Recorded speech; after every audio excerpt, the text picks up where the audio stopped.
Հարգելի գործընկերներ, այսօր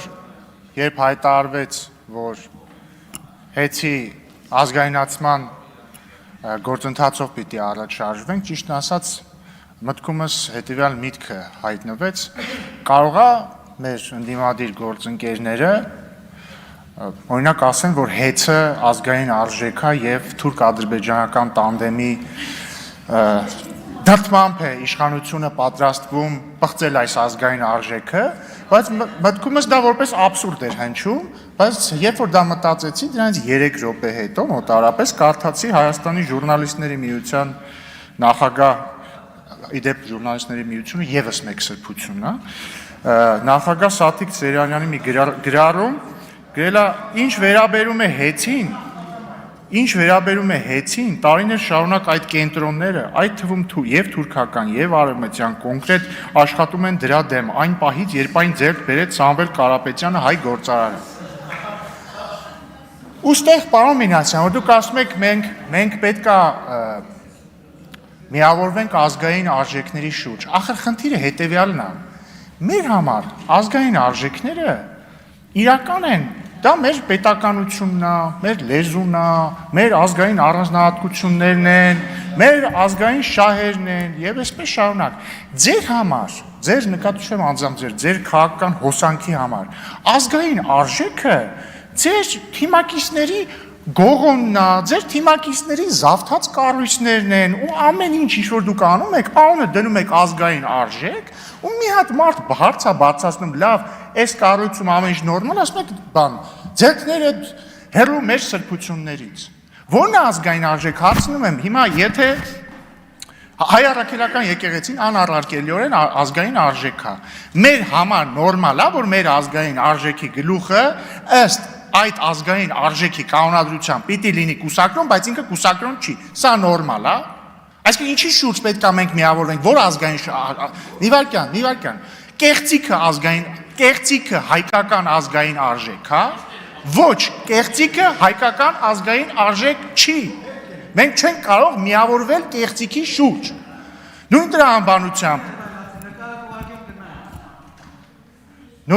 Նույն տրամաբանությամբ, հարգելի գործընկերներ, եթե հեծում կա պրոբլեմ, ընդ որում ոնց որ թե անլուծելի պրոբլեմ, ուրեմն պետությունը կլուծի այդ պրոբլեմը, ինչքան էլ տարբեր ժուրնալիստների միություններ զավթած անձինք սա չանվանեն թուրք-ադրբեջանական տանդեմի եսիմինչ։ Հերիք է։ Հեսա կարող է վաղը ընդհանրապես Ադրբեջանի էլեկտրոցանցերի ղեկավարն էլ մի բան ասի, ձեզ մի պաստա, ասեք ըհը։ Հաջորդը մի հարց էլ տամ, էլի, ասում եք ազգային արժեքներ։ Հստակ հարց ունեմ եւ ակնկալում եմ պատասխան ընդդիմադիր խմբակցության ներկայացուցիչների կողմից։ Տեսեք, նկարագրում եմ իրավիճակ, երկու իրավիճակ։ Իրավիճակ 1. Հայ առաքելական եկեղեցու սրբազաններից մեկը, Վազգեն սրբազանը, մոտ 1 ամիս թե 2 ամիս առաջ հայտարարություն է անում։ Բացարձակ կարևոր չի հայտարարության բովանդակությունը։ Ինչ որ հայտարարություն է անում։ Դրանից հետո մայրաթոռը պաշտոնապես հայտարարությամբ է հանդես գալիս եւ ասում է, որ Վազգեն սրբազանի ասածները մենք չենք կիսում, դա իր ասածն է, դա մեր պաշտոնական դիրքորոշումը չի։ Իրավիճակ համար 2. Մեկ այլ սրբազան, Միքայել arczepiskopos Աջապահյանը հայտարարում է, որ պատերազմի ժամանակ, 44-օրյա պատերազմի ժամանակ, ինքը Ռոբերտ Քոչարյանին ասել է. լավ, այսքան տարի բան դու կարող Սերժ Սարգսյանին էլ ասել, լավ չեմ հիշում։ Այսքան տարի դու նախագահ ես եղել, մի երկու հատ քեզ բան հավատարիմ գեներալ չունես, ռազմական հեղաշրջում անեք։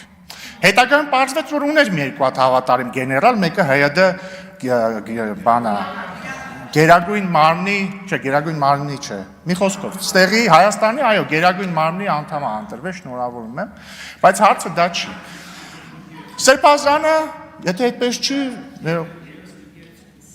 չի ընտրվել, եթե չի ընտրվել, ներողություն, սխալ ինֆորմացիա է ուրեմն։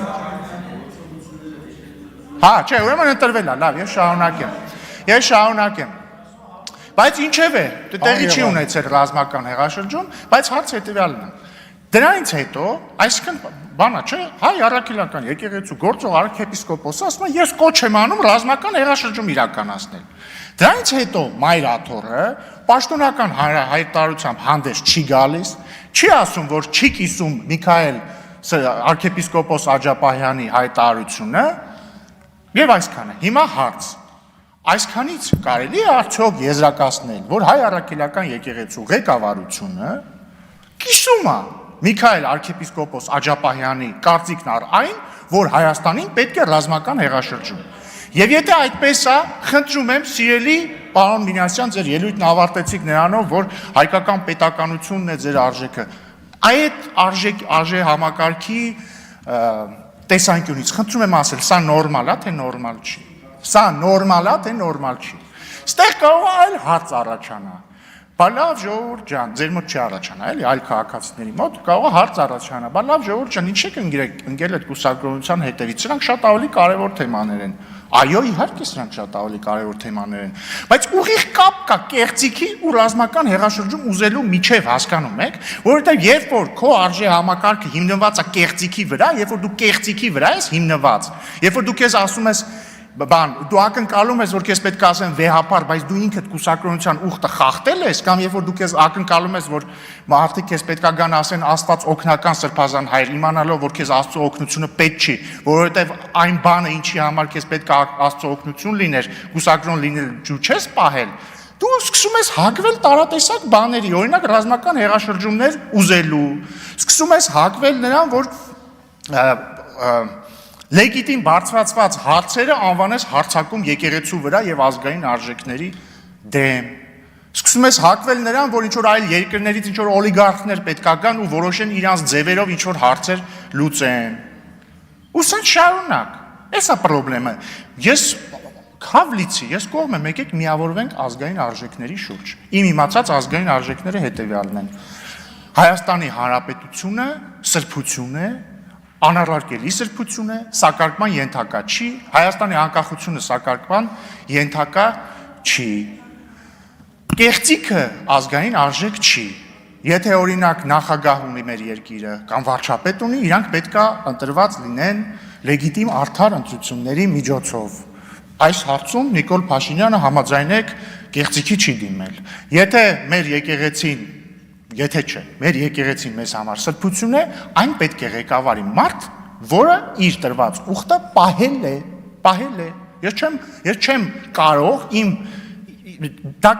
ես կվիրավորեմ ինքս ինձ, եթե ես պաշտպանեմ կեղծիքը, ես չեմ կարող պաշտպանել կեղծիքը։ Կեղծիքը իմ արժեքը չի։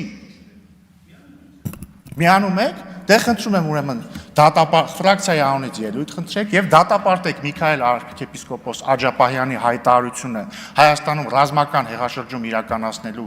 վերաբերյալ եւ պահանջեք, որ հայ առաքելական եկեղեցու ղեկավարությունը հայտարարությամբ հանդես գա, դատապարտի դա, նաեւ պահանջեք, որպեսզի հայ առաքելական եկեղեցու գլուխը հանդիսացող Կտիչ Ներսիսյանը, դուք կարող եք նրան դիմել վեհապար, հստակ պատասխանի ինքը կուսակրոնության ուխտը խախտելա, թե ոչ, թող հեքիաթներ չպատմեն, թե դա լավ հարց չի, ճիշտ հարց չի եւ այսպես շարունակ, թող ասեն այո կամ ոչ, եւ եթե ասի այո, ինքը պիտի կարգալույս լինի, այսքան շատ պարզ գործընթաց։ Շնորհակալություն։